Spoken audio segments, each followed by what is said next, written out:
semuanya, perkenalkan nama saya Ica Metasya. Nah, di hari ini saya ingin menjelaskan mengenai materi fungsi kuadrat. Nah, sebelum itu mungkin dari teman-teman semuanya sudah pernah mendengar apa itu fungsi kuadrat, mungkin sudah pernah membaca atau sudah pernah mempelajari mengenai materi fungsi kuadrat. Nah, di sini saya mempunyai sebuah studi kasus mengenai materi fungsi kuadrat.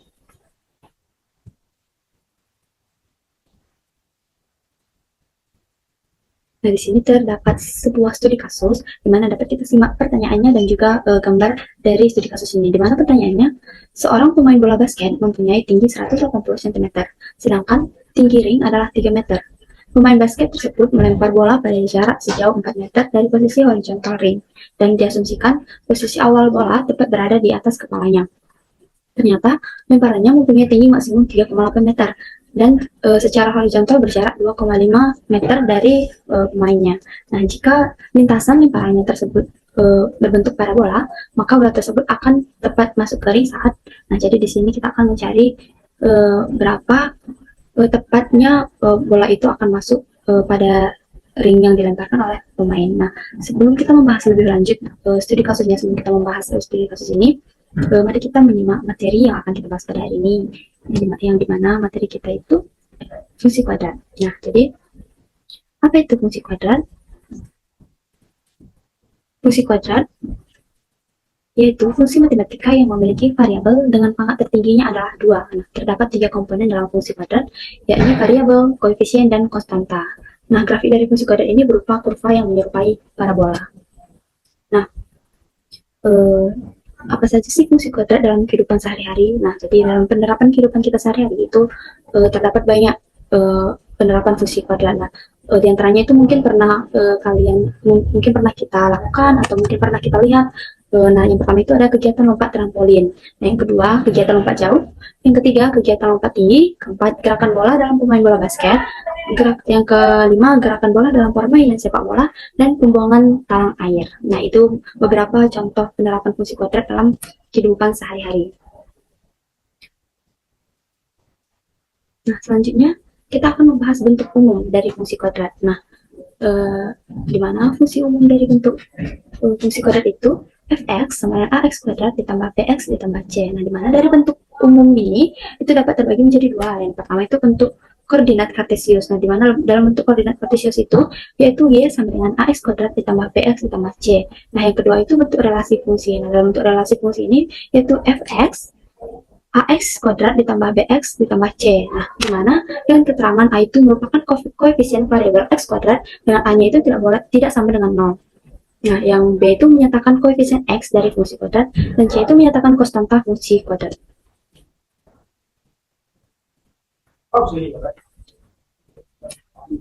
Selanjutnya ini merupakan contoh-contoh dari bentuk fungsi kuadrat.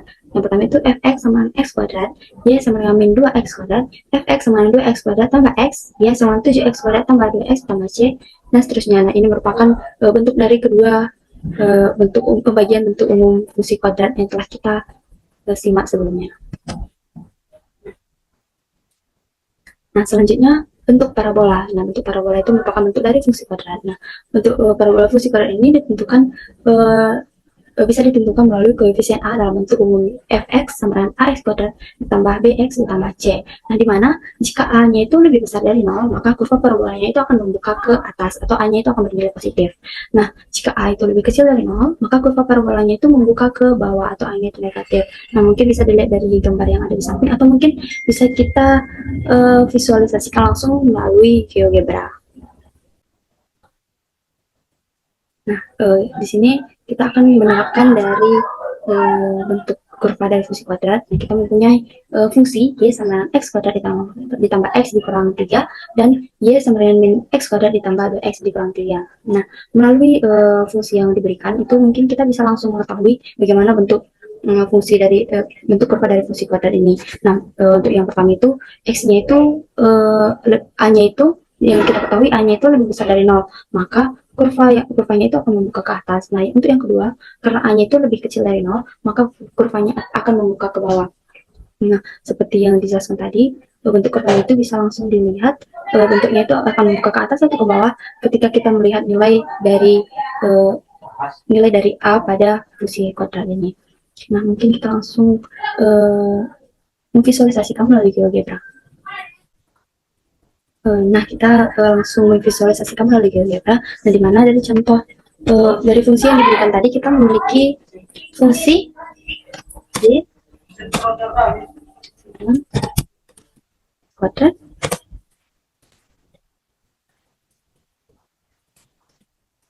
ditambah x dikurang 3. Nah, ini merupakan bentuk dari grafik fungsi kuadrat f y sama dengan x kuadrat ditambah x kuadrat ditambah x dikurang 3. Nah, dimana sesuai dengan yang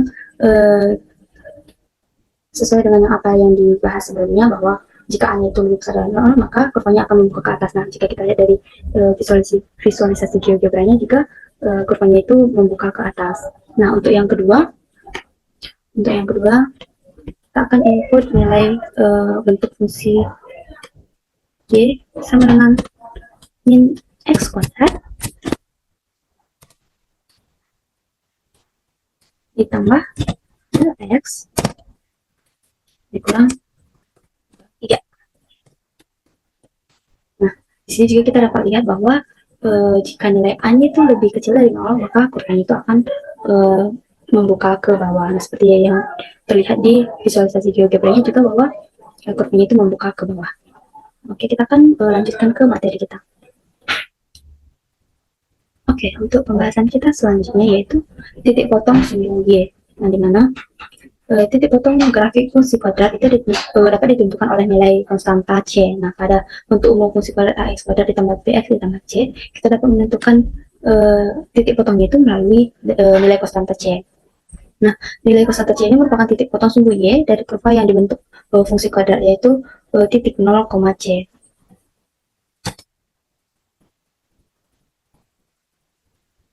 Nah, mungkin kita masuk ke contoh soal, contoh dari untuk menentukan titik potong dari sumbu Y. Nah, tentukan titik potong sumbu Y dari fungsi kuadrat Y sama dengan min X kuadrat ditambah 2X dikurang 3. Untuk penyelesaiannya, titik potong sumbu Y di grafik parabola fungsi kuadrat berdasarkan nilai konstanta C, yaitu 0, min 3. Nah, karena nilai C-nya itu min 3, jadi untuk nilai fungsi itu titik potong fungsi kuadratnya itu berada di 0, min 3. Mungkin kita bisa visualisasikan juga melalui GeoGebra. Nah, mungkin di sini kita langsung visualisasikan melalui GeoGebra, nah, di mana fungsi yang diberikan itu Y sama dengan min X ditambah 2X dikurang 3. Nah, jadi kita ketahui bahwa titik potongnya itu 0, min 3. Nah, ini merupakan titik potong dari fungsi yang diberikan itu 0, min 3. Oke, selanjutnya kita akan membahas peak ekstrim atau titik puncak. Nah, titik puncak grafik parabola dari fungsi kuadrat dapat dihitung dari bentuk umumnya x kuadrat ditambah bx ditambah c. Nah, titik puncak kurva parabola itu juga disebut sebagai titik ekstrim. Nah, titik ekstrim yang kita cari ini kita akan mencari titik ekstrim x dan y. Untuk yang pertama, titik ekstrim x, kita bisa mencari dengan rumus xp sama dengan negatif b per 2a. Untuk titik ekstrim y dengan rumus yp sama dengan fxp. Nah, kita langsung masuk ke soal untuk lebih jelasnya. Diketahui sebuah fungsi kuadrat fx sama dengan 3x kuadrat ditambah 6x ditambah 2, dan tentukan titik puncak dari grafiknya. Nah, penyelesaiannya dari yang diketahui fx sama dengan 3x kuadrat ditambah 6x ditambah 2 itu didapatkan a-nya itu sama dengan 3, b-nya sama dengan 6, dan c-nya itu sama dengan 2. Nah, yang ditanya titik puncak grafik. Nah, untuk mencari titik puncak grafiknya itu, yang pertama kita mencari titik ekstrim x-nya terlebih dahulu. Nah, untuk untuk XP-nya itu sama dengan negatif B per 2A. Nah, dimana seperti yang sudah diketahui bahwa B-nya itu 6 dan A-nya itu 3. Jadi, negatif 6 per 2 dikali 3 itu sama dengan 1.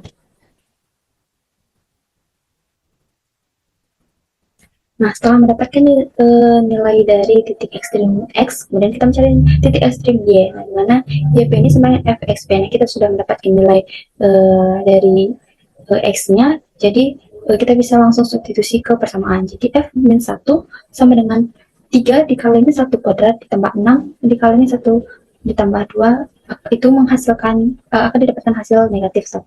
Nah, jadi titik puncak grafik tersebut yaitu terletak pada titik negatif 1, negatif 1. Atau bisa kita lihat pada gambar. Jadi titik puncaknya itu berada di titik negatif 1 di negatif 1, negatif 1. Untuk membuktikan apakah benar dia berada di titik puncaknya itu berada di titik negatif 1, negatif 1, mungkin kita bisa visualisasikan melalui GeoGebra. Untuk visualisasinya itu kita bisa langsung masukkan fungsi kuadrat yang telah diketahui, yaitu fx sama dengan 3x kuadrat 3x kuadrat ditambah x tambah 2.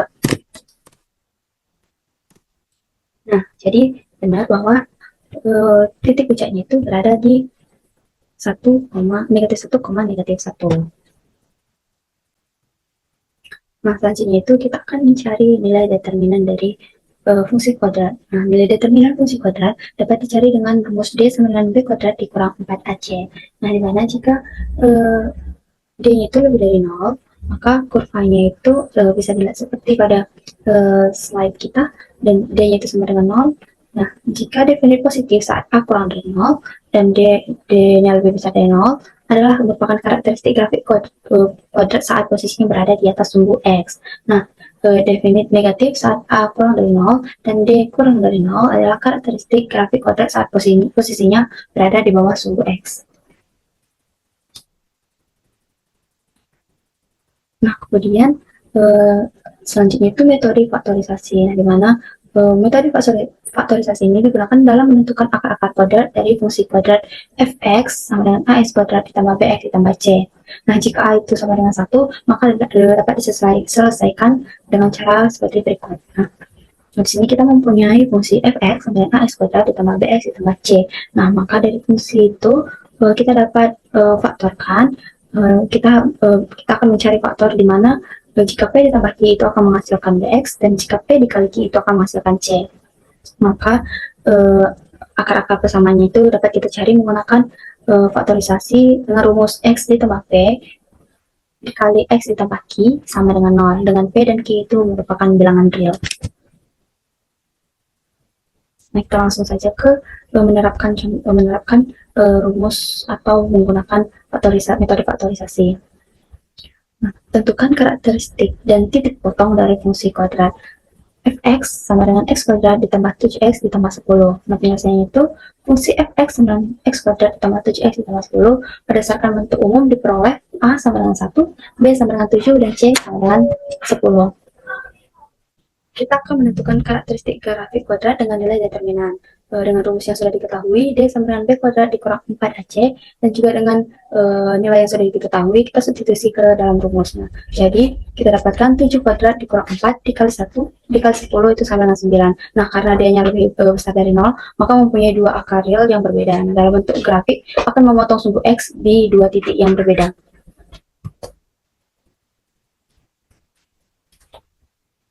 Nah, selanjutnya dari fungsi fx sama dengan x kuadrat ditambah 7x ditambah 10, kita mendapatkan faktorisasinya itu 5 ditambah 2 dan 5 dikali 2. Nah, di mana 5 dan 2 ini adalah bilangan real.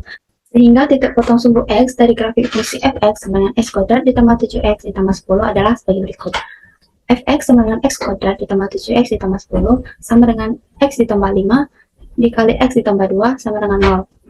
X tambah 5 sama dengan 2, X sama dengan negatif 5, atau X ditambah 2 sama dengan 0, X sama dengan negatif 2. Jadi titik potongnya itu adalah X1 sama dengan negatif 5 dan X2 itu negatif 2. Mungkin untuk lebih jelasnya bisa kita visualisasikan melalui GeoGebra. Nah, kita akan membuktikan apakah benar titik potongnya itu berada. Nah, kita akan membuktikan apakah betul akar kuadratnya itu bernilai 5, negatif 5 dan negatif 2. Nah, kita akan membuktikan apakah benar akar Nah, kita akan membuktikan apakah benar titik potongnya itu adalah X1 sama dengan negatif 5 dan X2 itu sama dengan negatif 2. Nah, kita langsung masukkan persamaan fungsi kodratnya. Fx sama dengan kodrat ditambah 7x ditambah 10. Nah, jadi benar bahwa didapatkan titik potongnya itu berada di negatif 5 dan negatif 2. Selanjutnya, kita akan membahas penyelesaian dari studi kasus. Nah, tadi di awal video sudah diberikan studi kasus, kemudian saat ini kita akan membahas penyelesaiannya. Berdasarkan materi yang sudah kita pelajari, berdasarkan apa yang sudah kita pahami, sudah dijelaskan tadi, maka kita dapat menyelesaikan dan menjawab dari studi kasus ini dengan baik. Nah, di mana gambar seorang pemain bola basket itu kita langsung visualisasikan grafiknya seperti gambar yang ada di bawah. Nah, dari yang diketahui tadi di soal bahwa pemain basket itu diwakili oleh tanda panah berhimpit dengan sumbu Y. Nah, dengan panjang 1,8 meter. Berdasarkan informasi dan menyesuaikan pada gambar tersebut, diketahui parabola melalui titik 4,1,2. Nah, serta memotong sumbu X di dua titik yaitu 0,0 dan 5,0. Jadi fungsi kodrat itu dinyatakan oleh dimana fungsi kodratnya itu dinyatakan oleh Y sama dengan A dikali X kurang X1 dikali X dikurang X2, dimana diketahui Y-nya itu 1,2, X-nya itu 4, X1-nya 0, dan X2-nya itu 5. Maka kita akan mencari nilai A. 1,2 sama dengan A dikali 4 dikurang 0 dikali 4 dikurang 5. 1,2 sama dengan A dikali 4 dikali negatif 1. A sama dengan negatif 1,2 per 4 sama dengan negatif 0,3. Nah, artinya yaitu sama dengan negatif 0,3 dikali X dikali X dikurang 5. Absis titik puncak di XP itu sama dengan 2,5. Substitusi untuk mencari nilai YP. Nah, YP sama dengan negatif 0,3 dikali X dikali X kurang 5. Nah, dimana sudah diketahui bahwa X-nya itu 2,5. Jadi kita langsung substitusi. Maka YP sama dengan negatif 0,3 dikali 2,5 dikali 2,5 dikurang 5. Maka kita akan mendapatkan hasilnya 1,875. Nah, tinggi bola dari permukaan tanah itu 1,8 sesuai dengan yang diketahui. Kita jumlahkan dengan hasil YP-nya 1,875. Maka akan didapatkan 3,675 meter. Nah, dari soal itu diketahui bahwa tinggi maksimum bola adalah 3,8 meter. Artinya ketinggian maksimum lemparan harus diturunkan. Maka 3,8 meter itu kita kurangkan dengan tinggi bola dari permukaan. Jadi 3,8 dikurang 3,675 meter sama dengan 0,125 meter atau setara dengan 12,5 cm. Sekian pembahasan materi kita pada hari ini. Semoga materi yang sudah kita bahas ini bisa menambah pengetahuan bagi kalian semua. Terima kasih.